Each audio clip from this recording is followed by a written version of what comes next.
Dia 26 de agosto. São Genésio. 286 ou 303.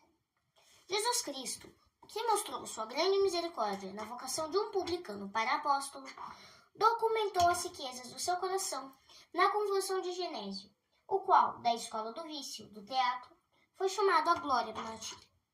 Era por ocasião de uma visita do imperador Diocleciano à cidade de Roma. Os romanos nada pouparam para dar ao monarca uma recepção soleníssima.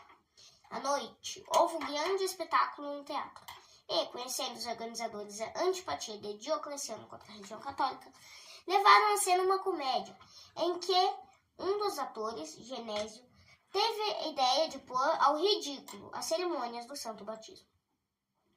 Fazendo isto, podia contar com o aplauso da plateia, que era hostil à religião de Cristo, e disposta a sempre ouvir penderias irreverentes e sarcásticas a respeito, quanto mais assistir a apresentações que eram ridicularizadas às instituições cristãs.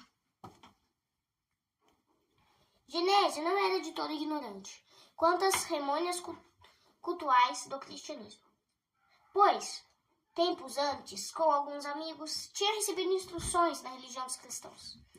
Feita uma ligeira introdução, deitou-se no chão e, fingindo-se doente, começou em alta voz a gritar: "Meus amigos, sinto sobre mim um peso insuportável. Livrai-me dele, por favor." "Que é que havemos de fazer?" perguntou um dos comediantes. "Que é que havemos de fazer para aliviar-te? Queres que te passemos a plaina sobre o corpo?" "Nada disso," replicou Genésio. "O que quero é ser cristão, e como tal morrer, para que Deus me receba em seu reino, como fez a outros que, para se salvar, abandonaram o culto dos deuses." Foram então chamados 2 comediantes, dos quais fazia um papel de sacerdote e outro de exorcista. Estes se postaram junto do doente, entre aspas, e perguntaram: "Que desejais de nós?" No mesmo momento em que fizeram esta pergunta, se realizou em Genésio uma grande mudança. E já não era zombaria, mas a expressão de toda sinceridade. "Quero receber a graça de Jesus Cristo, para renascer e livrar-me dos meus pecados." Seguiu-se o batismo e Genésio recebeu das mãos dos autores a veste batismal. Outros, disfarçados em soldados, prenderam-no e conduziram-no perante o imperador para receber a sentença. Até aí, todo mundo julgou que se achava de uma pilharia. Genésio, porém, desiludiu-os completamente quando disse: "Senhor e todos aqui presentes, oficiais do exército, sábios e cidadãos desta cidade, ouviu o que vos digo. Até hoje não podia ouvir pronunciar o nome cristão, sem sentir repugnância. Ódio voltava aos próprios parentes meus, por terem se aliado àquela religião. Instruí-me nas suas práticas, para com tanto maior competência poder cobri-las de mofa e escárnio.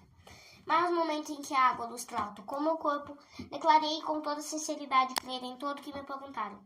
E veio então sobre minha cabeça uma multidão de anjos luminosos, e fizeram como leitura de um livro a enumeração dos meus pecados, desde a minha infância. Em seguida, imergiram o livro nas águas de uma fonte, de onde saiu branco como a neve. Senhor e vós, cidadãos romanos, que me ouvis e que vos rides dos mistérios do cristianismo, sabei que Jesus Cristo é o Deus verdadeiro, a luz do mundo e a verdade. Sabei ainda que só por ele podeis alcançar o perdão dos vossos pecados." O imperador, ouvindo esta declaração, irritou-se sobremaneira, dando ordem para que Genésio fosse açoitado e entregue ao comandante da guarda imperial, Planciano, o qual, por seu turno, entregou o pobre ator aos algozes, que maltrataram desapiedadamente. Em meio do sofrimento, se ouviu Genésio exclamar repetidas vezes: "Outro senhor não há no mundo a não ser Jesus Cristo. A ele adoro e quero servir, por ele quero morrer 1000 vezes. Não há martírio que possa arrancar do meu coração um amor a Jesus Cristo. Um remorso, uma dor tenho, tê-lo ofendido tantas vezes e tão tarde o haver conhecido." Por essas palavras, o Gil reconheceu a inutilidade de insistir com o sentenciado e condenou sumariamente à morte pela espada.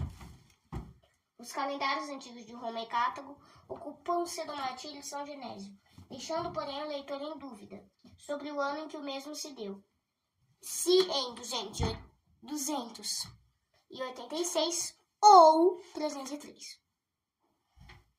Reflexões. Deus é admirável na conversão dos pecadores. Como prova a história da vida de São Genésio, cujo coração foi tocado pela graça divina, no momento em que ia praticar a grande profanação do sacramento. Ensina-nos este fato que nunca devemos desprezar um pecador, por mais abjeto que nos pareça. Pela graça de Deus pode transformar-se em grande santo. O procedimento de Genésio merecia o mais forte castigo. Fatos mais ou menos semelhantes são conhecidos, que tiveram um desfecho bem diferente. Castigo evidente e repentino, como a morte súbita, e outros. Também nós temos bastantes motivos para enaltecer a misericórdia divina, que não nos deixou morrer no pecado, mas deu-nos tempo de fazermos a penitência. Como devemos agradecer a Deus esta graça inefável? 1000 vezes, exclamava o grande penitente Agostinho. 1000 vezes poderias ter lançado a sentença condenatória sobre mim. Não quiseste porque tens amor à minha alma. O mesmo sentimento deve encher a nossa alma, para nos torná-la cada vez mais dignos da misericórdia divina.